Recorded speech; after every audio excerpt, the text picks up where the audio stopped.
ततस्त्वेत हये युक्ते महीति स्वानंदे स्थिते माधवा पांडवा चैव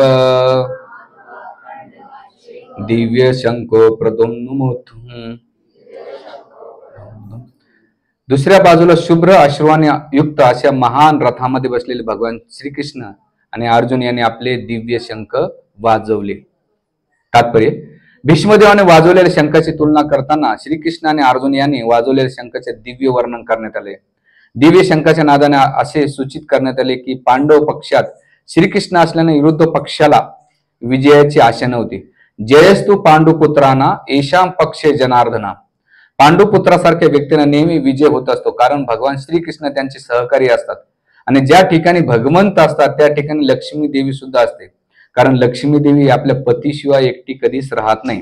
म्हणून विष्णू किंवा भगवान श्रीकृष्ण यांच्या शंखामधून उत्पन्न झालेल्या दिव्य शंखध्वनीद्वारे कळून आले की भाग्य आणि विजय अर्जुनाची वाट बघत होते. या व्यतिरिक्त हे दोन्ही मित्र ज्या रथावर बसले होते तो रथ अग्निदेवाने अर्जुनाला दान केला होता.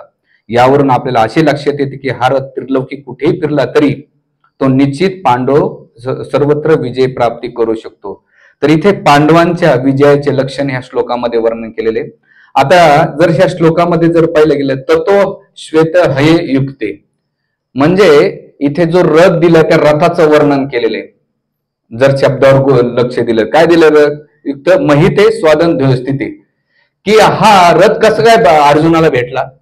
तर याचं वर्ण महाभारतामध्ये येतं. जेव्हा खांडो जो वन होता आणि अग्निदेवाला खूप भूक लागली होती आणि अग्निदेवाला भूक लागल्यानंतर त्यावेळेस त्या जे वन होतं त्या वनामध्ये त्याचा तक्षक नावाचा सर्प तिथे निवास करीत होता आणि निवास करीत असताना जेव्हा त्याला खायला यायचं असेल तर हा तक्ष इंद्राचा मित्र असल्यामुळे इंद्र काय करायचा, त्या खांडव प्रस्थावर नाही का वर्षा करायचा, पाऊस करायचा. त्यामुळे अग्निदेवाला ते वन खायला भेटत नव्हतं. तर मग अशा वेळेस काय करायचं, त्याने पाहिलं की वनाच्या आजूबाजूला खांडोप्रस्थ वनाच्या आजूबाजूला भगवान कृष्ण आणि अर्जुन फिरतायत. तर अग्निदेव एका ब्राह्मणाच्या वेशामध्ये आले आणि दानाच्या रूपामध्ये म्हटलं की मला खूप भूक लागलेली, मग काय पाहिजे? ते म्हणले हे वन पाहिजे. भगवंतांना तर ओळखलं की अरे हे तर अग्निदेव म्हणले खा. पण मग खा म्हटल्यानंतर जेव्हा मी खायला जातो तर इंद्रदेव काय करतात, वर्षा करतात. तर त्यावेळेस भगवान कृष्ण आणि अर्जुन म्हणतात काळजी करू नका, आता तू खा. आणि असं आश्वासन दिल्यानंतर अर्जुनाने असा बाणाचा एक असं कवच केलं, संरक्षण केलं की त्यानंतर तो खांडवप्रस्थ अग्नीतून जळून भस्मसात झाला. त्याच्यातले सगळे किडे पशु पक्षी प्राणी सगळे मेले आणि ते संतुष्ट झाल्यानंतर अग्निदेव प्रसन्न झाल्यानंतर अर्जुनाला म्हटले काहीतरी वरदान मागा. तर काय वरदान मागणार? ते म्हटले की मीच देतो तुम्हाला की तुमचं जे मैत्री आहे त्याच्या बदल्यामध्ये तुम्हाला नाही का मी असा रथ देतो तो त्रिलोकामध्ये जर कुठे जरी फिरला तर तो विजय प्राप्त होतो. म्हणून तो रथ तो कोणी दिला? अग्निदेवाने अर्जुनाला दिला आणि त्याचे घोडे वरुण देवाने अर्जुनाला दिले होते. म्हणजे ते घोडे कुठे जरी गेले त्या घोड्यांचा पराजय किंवा ते कधीच थकत नाहीत असं वर्णन आपल्या ह्या ग्रंथात दिलेलं. म्हणून ह्या शब्दामध्ये जर पाहिलं गेलं तर काय दिलेलं आहे? श्वेत हये युक्ते महिती, म्हणजे श्वेत म्हणजे पांढरं शुभ्र आणि दुसरं हये म्हणजे घोड्याने, म्हणजे त्या घोड्यांचं वर्णन सुद्धा तिथे करण्यात आलेलं आहे आणि रथाचं वर्णन केलेलं आहे. म्हणून हा शब्द तिथे वापरलेला आहे. दुसरा शब्द काय वापरला त्याने? माधव पांडवाचे व दिव्य शंख प्रद्युम्न. माधव हा शब्द का उच्चारलेला आहे? तर इथं पहिल्यांदा संजय भगवान कृष्णाला माधव नावाने ओळखल्या जाते. माधव ह्या शब्दाचा अर्थ आपल्याला इथे समजणं महत्वाचं. मा म्हणजे लक्ष्मी, ध म्हणजे पती, जे लक्ष्मी पतीला धारण करते असे माधव म्हटले जाते. म्हणून माधव शब्द दिलेला आहे की ज्या ठिकाणी लक्ष्मी आहे त्या ठिकाणी ज्या ठिकाणी नारायण असतात त्या ठिकाणी लक्ष्मी असते. मग आता इथं आचार्य श्रीधर स्वामी त्यांच्या टीकेमध्ये वर्णन करतात की गीतेमध्ये माधव शब्दाचा अर्थ वेद व्यासाने का दिला असं किंवा लक्ष्मीला प्रेझेंट करण्याचं का, तर ते शिकवतात की लक्ष्मी कशी भगवंताला निवडलं तसंच आपल्या प्रत्येक साधकाने आपल्या जीवनात कोणाला निवडतात त्याच्यानुसार त्याची डेस्टिनी ठरते. तुम्ही तुमच्या जीवनामध्ये तुम्ही जे डिसिजन घेणार आहे तेच फ्युचरमध्ये तुमचा तो रिझल्ट असणार आहे. तसंच इथे माधव शब्द उच्चारण्याचा माग की लक्ष्मीने भगवंताला निवडलं आणि जगातलं सगळं काही सर्व काही तिने आपल्या अधीन भगवंताला करून घेतलं. का दिलं तर श्रीमद भागवताच्या 8व्या स्कंदामध्ये सुखदेव गोस्वामी राजा परीक्षितला वर्णन करतात की हे राजन, जेव्हा समुद्र मंथन झालं आणि समुद्र मंथनातून एक एक वस्तू जेव्हा प्रगट्य झाले त्याच्यामध्ये साक्षात लक्ष्मीदेवी प्रगट झाली आणि प्रगट झाल्यानंतर त्या समुद्राच्या मंथनामध्ये जेवढे कोणी ऋषी मुनी होते, राक्षस होते, देवता होते, देवतामध्ये बरेच कॅटेगरी होते, मोठमोठे तपस्वी, त्यागी आणि ब्रह्माजी, इंद्र, चंद्र सगळेजण लाईन मध्ये लागले आणि त्यांना असं वाटत होतं की ही लक्ष्मी आपल्याला निवडेल. म्हणजे वैदिक सिस्टम स्वयंवर हा हातच नव्हता. पहिलं एवढं फ्रीडम होतं की बाप नाही का आपल्या मुलीला चॉईस द्यायचा की तुझा आवडता पती कर, पण त्याचं पहिले कॅरेक्टर बघ ना. आजकाल कॅरेक्टर कोणी बघत नाही. आता वेगळा बेस आहे. मी 12 लग्नाचं वर्ण आपल्या वैदिक धर्मामध्ये केलेलं आहे. मध्ये मुलीला चान्सेस आहेत बरं, असं नाही की तिला असं कम, पण ते बी बघताना आता हे आलं टॉपिक म्हणून जस्ट मी साईडला घेतो त्याला. पण त्याच्यामध्ये लक्ष्मीला चॉईस दिली आणि मग चॉईस करता करता सगळेजण उतावळ करत. तर लक्ष्मी प्रत्येकाकडे जायचे आणि त्याच्यामध्ये ते काही ना काही कमतरता बघायचे. हा तपस्वी आहे पण क्रोधित आहे, हा शांत आहे पण हिच्या डिझायर्स खूप आहेत. म्हणजे तिनं जेव्हा देवतांमध्ये पाहिलं, ऋषीमध्ये पाहिलं, तर त्याच्यामध्ये ती काही नाही का बघायची. आणि मग केल्यानंतर भगवंत साईडला होते, सर्वगुण संपन्न. भगवंताला काही घेणं, कारण भगवंत हे आत्माराम आहेत. ते आत्मसंतुष्ट असल्यामुळे त्यांना ह्या जगातल्या स्त्री पुरुषाला, एका स्त्रीला एका पुरुषाची गरज पडते, पुरुषाला एका स्त्रीची गरज पडते. तसं भगवंत बिना स्त्रीचं पण मुलाला जन्म देऊ शकतात. जसं ब्रह्माजी त्यांच्या नाभीतून बाय प्रगट झाले आणि 14 लोकांची निर्मिती केली.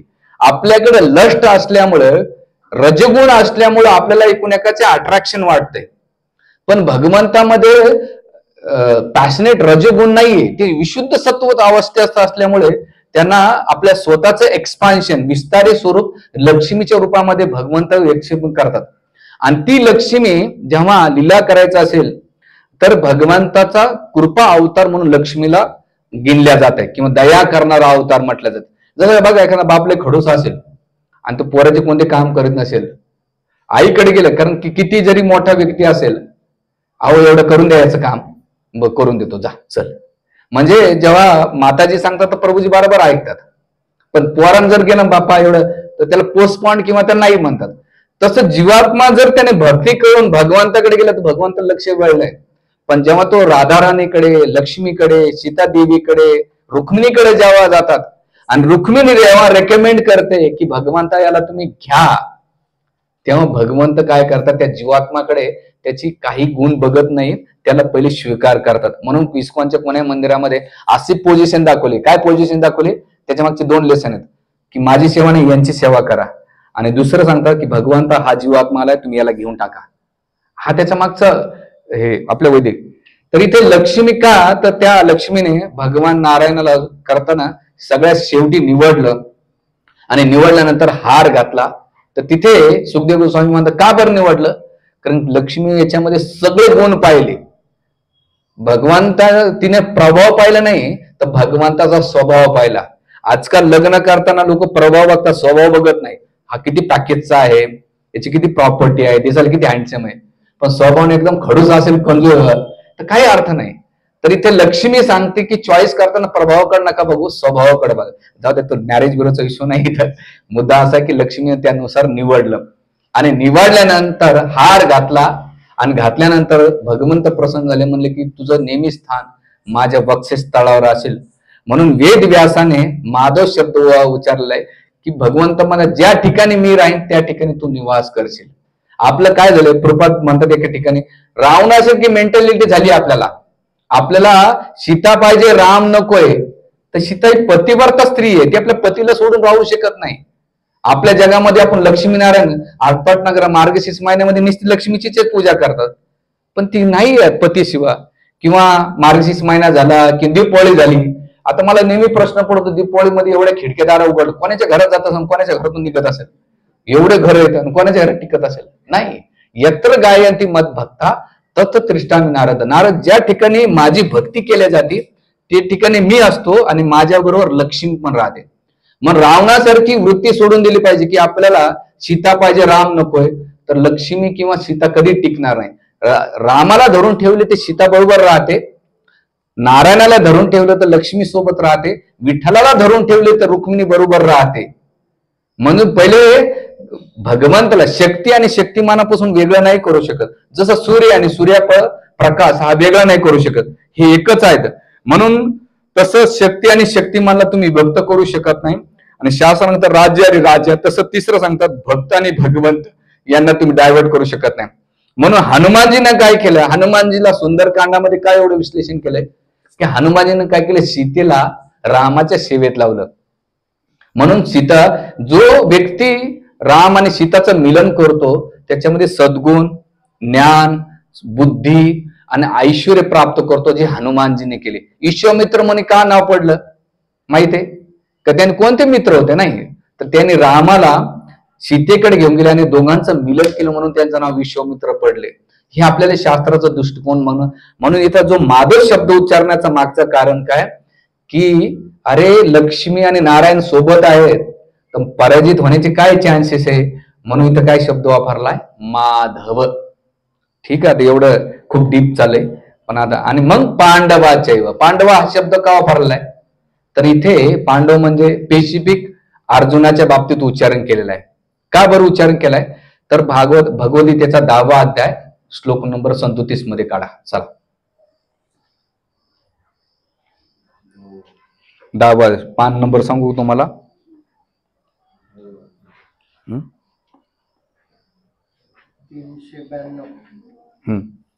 नाही 18वा सॉरी, हा नाही माधवाचं थोडस एक्सप्लेन करतो, थोडस 2 मिनिट थांबा. तर माधव हा शब्द दिलेला ज्या ठिकाणी लक्ष्मी आहे त्या ठिकाणी भगवंताचं सक्सेस असतं.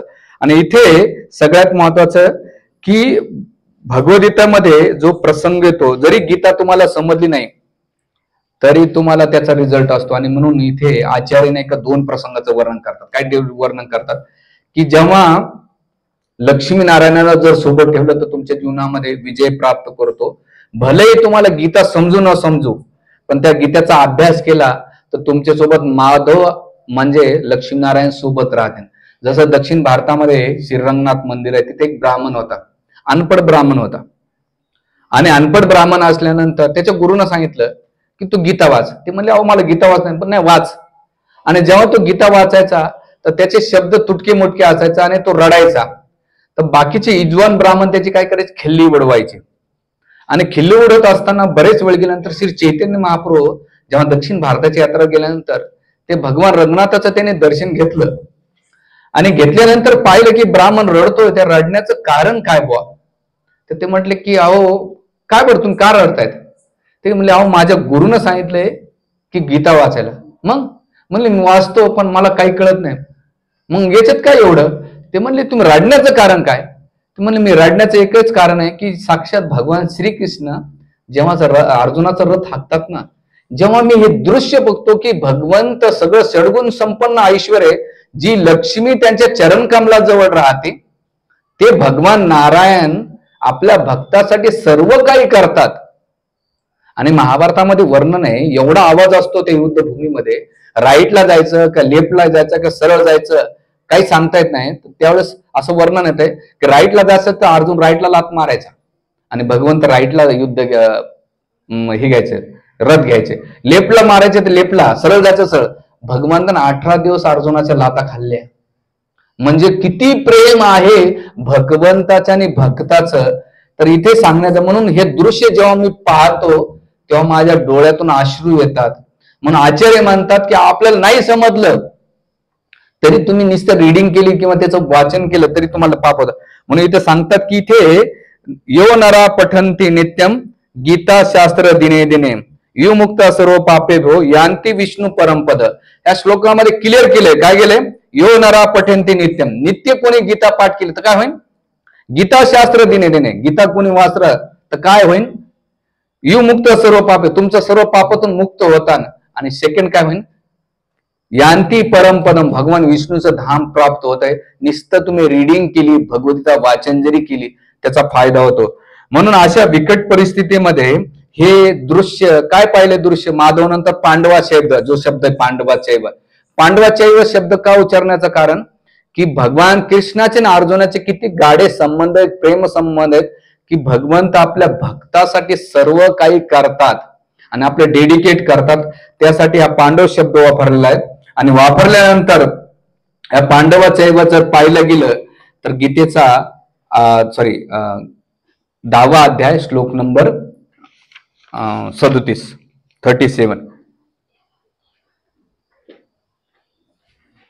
त्याच्यामध्ये भगवंत तिथे आपलं पुढचं काय पांडवाचा धनंजया. तर इथे भगवंत विभूती योगामध्ये पांडवाला कोणाला वर्णन करतात? पांडवाचैव धनंजया भेटला शब्द तुम्हाला तिथे काय घेतलं? पांडवा नाम धनंजय. म्हणजे तिथे काय म्हणतात की पांडवांमध्ये मी धनंजय आहे.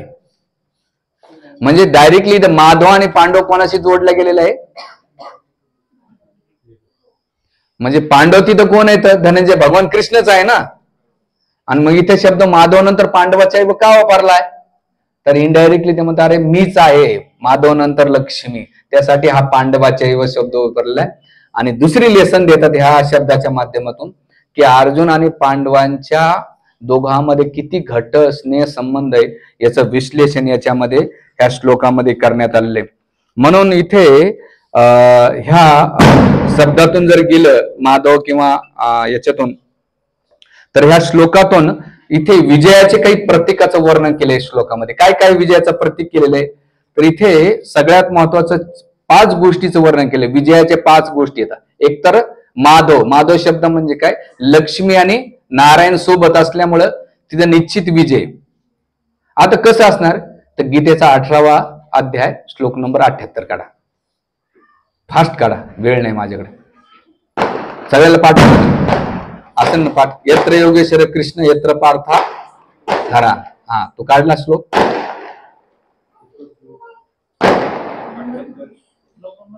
78 605. काय वाचा भाषांतर पटकन. कृष्ण आहे, अर्जुन आहे, त्याने निश्चित विजय सामर्थ्य येच आहे. म्हणजे ज्या ठिकाणी भगवान कृष्ण आहेत आणि अर्जुन आहे त्या ठिकाणी नीती आहे, सामर्थ्य आहे, विजय आहे आणि ऐश्वर्य भेटते. लोक म्हणतात घरात गीता ठेवली की भांडण होतात, मग त्यासाठी हा श्लोक वाचायचा. अरे नुसतं गीता जरी घरात ठेवली, आता पांडव कृष्णाने अर्जुन जर सोबत राहिले तर किती गोष्टी प्राप्त होतात तुम्हाला? विजय होतो, सामर्थ्य होते, ऐश्वर्य येतं, यश प्राप्त होते. म्हणजे हा कोणी ग्रंथ असा नाही की त्याच्या माग खूप काही दिलेले आहे. तर त्यासाठी इथे विजयाचे काही गोष्टीचं वर्णन केलंय या श्लोकामध्ये. काय काय केलंय? तर सगळ्यात महत्वाचं माधव म्हणजे भगवान कृष्ण आहे. दुसरं रथ, रथ कोण दिलाय? अग्नी देवाला. दुसरं लक्षण. तिसरं रथ काय? घोडे कोण दिले? वरुण देवाला. आता त्या रथावर कोण बसलंय? अर्जुन आणि कृष्ण. म्हणजे तिथं काय आहे? हे आता ह्या श्लोकानुसार किती गोष्टी येतात? 4 गोष्टी. विजय, सामर्थ्य, यश आणि ऐश्वर्य. म्हणजे विजयाचं प्रतीक. आणखीन एक गोष्ट आहे तिथं बसलेली. कोणती? त्या रथावर हनुमानजी बसलेले आहेत. आणि म्हणून जेव्हा रथ चालायचा तर रथाचा आवाज गुरगुर यायचा ना. त्या रथाच्या आवाजावर ज्या ठिकाणी रथाचा आवाज ऐकला तर अर्धे सैनिक अर्धा मेल्यासारखे व्हायचे. आणि त्याच्यामध्ये हनुमानजी जेव्हा आवाज करायचे, कसा आवाज करायचे? पहिल्याच लाईन मध्ये शब्दच तुमोले, एवढा भयंकर आवाज काय यायचा? तर त्याचा अर्थ ह्या श्लोकामध्ये दिलाय की भयंकर आवाज त्या वाद्यानं नाही येत, तर हनुमानजी अर्जुनाचा रथ आणि भीमाच्या आवाजामुळे एवढा भयंकर शब्द व्हायचा. तर रथातले जेवढे घोडे असायचे आणि जे सैनिक असायचे ते जागेवर मलमूत्र त्याग करायचे.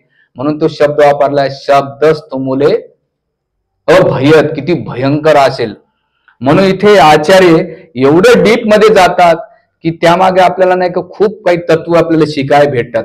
आणि गेल्यानंतर इथून अर्जुनाच्या दिव्य रथ दिलेला आहे. दिव्य रथ म्हणजे आणखीन काय लक्षण दिलंय की तो साधारण रथ नाही या जगातला, तो दिव्य रथ असल्यामुळे भौतिक जगाचा कोणताही प्रभाव त्याला पडत नाही. म्हणून विजयाचे एवढे आणखी लक्षण दिलेले आहेत. आणि सगळ्यात शेवटी ते म्हणतात की जी दिलेले, तर साक्ष अरे एवढं तर आहे, पण भगवान कृष्ण त्याचं सारथ्य करतात, तर तिथं पराजित होण्याचे काय चान्सेस असणार आहेत.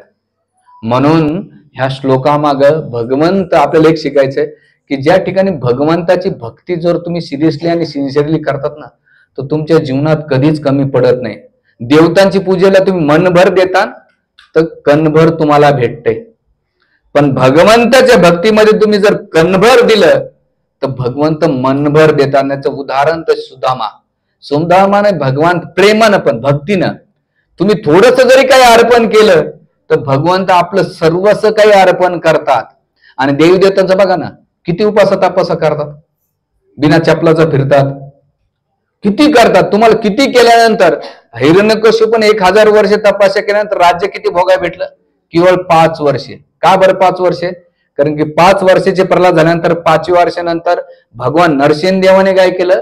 हिरण्याक्षाचा वध केला, आपल्या हिरण्यकशिपूचा वध केला. आणि किती वर्षे तपस्या केली त्यानं? 1000 वर्षे. आणि त्याच प्रल्हाद महाराजांनी किती वर्षे भक्ती केली?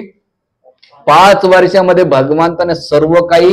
आणि किती वर्ष राज्य केलं ध्रुवाने, आपलं सॉरी प्रल्हादाने? 36,000 वर्ष राज्य केलं. भगवंत थोड्याशा भक्तीमध्ये सर्व काही देतात. चॉईस तुमच्या समोर आहे की तुम्हाला कोणाची भक्ती करायची. पण आपली भक्ती म्हणजे काय? सेंटिमेंटल लेवलला आहे. फिलॉसॉफिकली जर विचारलं, घरात देवपूजा काय करतात? काय नाही, माझे घरचे करतात मी करतो, सगळे शेंदूर लावतो म्हणून मी पण शेंदूर लावतो. अरे त्याच्या मागची फिलॉसॉफी काय, तत्वज्ञान काय, हे केल्यानं काय होतं, हे नाही केल्यानं काय होतं, कोणाला काहीच माहित नाही. म्हणून सांगताना तुम्ही जे करतायत ते तत्वज्ञानाच्या आधारावर करा. आणि जे केल्यानंतर त्या गंतव्य, जसं तुम्ही गाडी रस्त्यानं कोण्या रस्त्याला पळवतात का?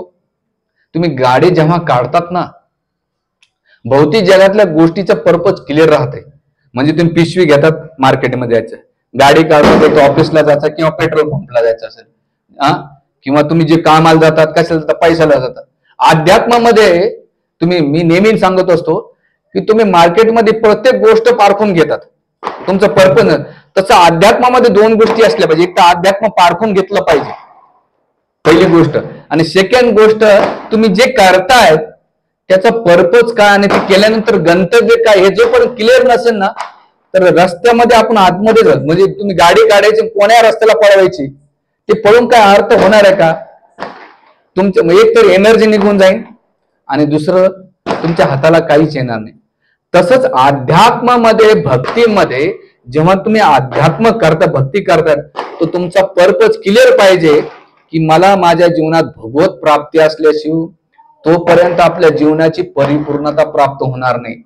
नाही तर आले आया मन में चलो तो फोन में, किंवा जे मनाला वाटेल तर नाही, किंवा सगळेजण करतात. बऱ्याच वेळा चुकीच्या गोष्टी आपण करतो आणि त्यालाच आपण सगळं काही शास्त्र मानतात. म्हणून लोक परंपरा पालन करण्यापेक्षा वैदिक परंपरा पालन केलेलं खूप चांगलं आहे. लोक परंपरा म्हणजे काय? कोणी काही सांगितलं, काही म्हातारे असतात दिवसभर मांस मच्छर खातात, त्याला आपण काही विचारावं, ते म्हणतात नाही असं कर, आणि आपण त्याला ब्रह्मवाक्य म्हणतो. पण त्याने ज्ञान वृद्ध आहे का? वय वृद्ध होऊन चालत नाही. तर त्याला काय लागेल? ज्ञान वृद्ध असलं आणि त्याने ती प्रॅक्टिस केली पाहिजे, तर त्याचा इफेक्ट होतो. म्हणून सांगण्याचा मुद्दा असा आहे की ह्या श्लोकाच्या माध्यमातून आपल्याला हे शिकवतात की वेद व्यासजी किंवा संजय आपल्याला ह्या श्लोकातून पर्पज क्लिअर करून सोडते की लक्ष्मीने नारायणाला निवडलं, सगळ्या देवी त्याला साईडला केलं, ऋषी मुनीला साईडला केलं, आणि भगवान कृष्णाची निवड, भगवान विष्णूची निवड केली. तसंच आपण आपल्या जीवनामध्ये भगवंताला निवडलं, लक्ष्मीने भगवंताला निवडलं, आणि ज्याने भगवंताला निवडलं त्याच्या जीवनात कोणत्याही गोष्टी कमी नाही पडल्या. आणि भगवंताला प्राप्त करण्यासाठी कोणतीही मेहनत नाही, साध्या सोप्या गोष्टी. त्यांना थोडस द्या. काय द्या? तर गीतेमध्ये भगवंत 9वा अध्याय श्लोक नंबर 25 मध्ये म्हणतात, पत्रम पुष्पम फलम तोयम योमया भक्त प्रयचित. केवळ तुळशीचं पान अर्पण करा, पत्र पुष्प एखादं फुल तोडा, भगवंताला अर्पण करा. फलम जे फ्रूट येतं भगवंताला ऑफर करा, तो प्रसाद म्हणून. आणि तिन्ही नसेल तर तोयम म्हणजे फुकटचं पाणी तरी अर्पण करा, भगवंत त्यांना प्रसन्न होतात. म्हणून ह्या श्लोकाच्या माध्यमातून भक्तीचं तत्व आपल्याला ह्या दोन्हीतून, आणि भगवंत ज्याच्याकडे राहील ना तर त्याच्या जीवनामध्ये सुख, समृद्धी, शांती सगळ्या गोष्टी प्राप्त होतात. आता जसं मी एक प्रश्न तुम्हाला एक सांगतो स्टोरी, की भगवंताकडे जाऊन भगवंताकडून वस्तू मागायच्या का भगवंताला मागितलं पाहिजे? जसं तुम्ही धीरूभाई अंबानीला जाता आणि धीरूभाई अंबानीला म्हटले 5,000 रुपये दे ना, ते म्हणजे घेऊन जा. पण तुम्ही जर म्हटले की तुम्ही माझे मित्र बना, याच्यात बुद्धिमान कोण? एक स्टोरी सांगतो तुम्हाला, म्हणजे त्याच्यावर एंड करेन. एकदा 3 मित्र होते. आज काय काय लग्न काय हा, ज्यांचं लग्न करून ते दुखीने हे वाजवून राहिले फटाके असो. तर एकदा हे 3 मित्र होते आणि 3 मित्र बऱ्याच दिवसांनी आल्यानंतर राजाकडे गेले आणि राजाने त्याचा गौरव केला. म्हणले मागा काहीतरी वरदान मागा. एक जण काय म्हटलं माहितीये का, राजा मला तुझ्याकडे नोकरी दे. राजा म्हटलं नोकरी घेऊन टाक. दुसरा म्हटलं एक काम करा, मला महाराज तुला काय पाहिजे रे? मला महाराज मला घर द्या.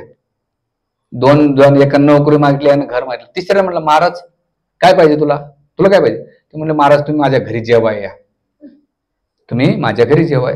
म्हणजे ठीक आहे येतो तुझ्याकडे जेवाय. आणि मग सेनापतीला सांगितलं जा रे बाबा याच्या घरी जेवायला जायचंय. जेवायला जायचं म्हणजे एकदम भिकार चोट आहे याच्या घरी. तर म्हणले एक काम करा, त्याच्या घरी मला जेवायला जायचं ना, त्यासाठी मोठा महल बांधा. जा महल बांधला. सेकंड, मी त्याच्या घरी जेवायला जाणार, त्याची माझी लेवल पाहिजे ना, याला काय करा सेनापती करा. तिसरं, आता मी राजा म्हणून जाणार, धनसंपत्ती तेवढी पाहिजे ना, तेवढी धनसंपत्ती द्या. आणि दुसरं त्याच्याकडे जर जाणार आहे ना, रस्ता पण चांगला करा. याच्याला बुद्धिमान व्यक्ती कोण? बंगला मागणारा का नोकरी मागणारा का राजाला जेवायला बनवणारा? हा, आपण बी तसेच आहेत ना, जाऊन घंटी वाजवतो, देवा नोकरी दे, छोकरी दे, बायको दे, नवरा दे, हे दे ते दे. पण कधीतरी म्हणतात का भगवंता तू मला पाहिजे? सुदामाना काय माहितलं? काहीच नाही माहितलं. आपण जाऊन घंट्या वाजवलं की आपण त्यांच्याकडून मागण्यापेक्षा भगवंताला, लक्ष्मीने काय केलं? भगवंताला मागितलं. म्हणून आपल्या जीवनामध्ये जी चॉईस करणार त्याच्यानुसार आपली डेस्टिनी ठरणार आहे. तर ह्या श्लोकाच्या माध्यमातून आपण शिकू शकतो. आता पुढचा श्लोक घेऊया. ठीक आहे, एक शेवटचा.